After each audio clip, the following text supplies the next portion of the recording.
Residents have called on government to act as Ayutthaya is threatened by sea incursions that have claimed almost 90% of the land. A one-day community diagnostic dialogue organized by Health of Mother Earth Foundation (OMF) brought together coastal and non-coastal residents to address environmental challenges and plan action to protect their heritage. The event highlighted the severe impact of oil spills, gas flaring, and climate change, including environmental damage, health risks, and lost livelihoods. Ayutthaya, once prosperous coastal town in Ondo State, was cited as a tragic example. Once known as a happy city, Ayutthaya now faces near-total collapse from rising sea levels and flooding worsened by oil exploration. Homes, cemeteries, and even the town's historic worship center have been destroyed. Over 80 participants from Ayutthaya and nearby areas received training in advocacy, solidarity building, and grassroots organizing to demand justice and sustainable solutions. Stephen Oduwari, a HOMEF program officer, said the dialogue helped identify key concerns including threatened environmental assets, community-led conservation efforts, urgent ecological hazards, and needed actions for protection. The event also formed a network of eco-defenders to spread knowledge and strengthen community resilience. There is need for urgent action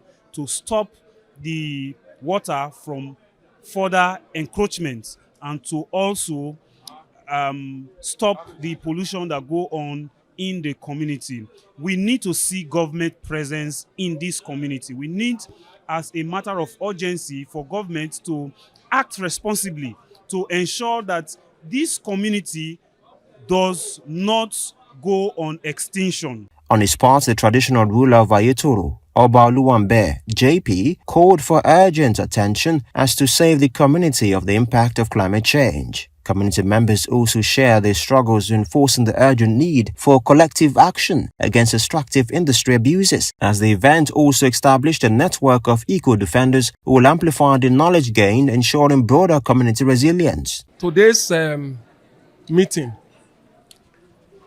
exposes a lot of dangers that we are exposed to, and also help us to understand what we have lost in our environment, in the areas of wildlife, aquatic organisms, and then forests, and how we as humans can begin to galvanize efforts towards restoration. We must ginger the communities who have lost hope, haven't tried to governments at various levels, and their voices seem to be like voice of people in the wilderness. The students, the children, cannot go to school.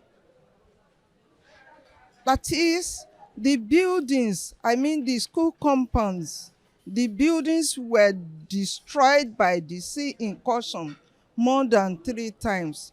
As a mother, this affects us greatly because we have to gather money, sending our children to schooling outside our places. Access 24 reports that the dialogue reinforced the message that affected communities must unite, speak out, and act decisively to secure their environment and future.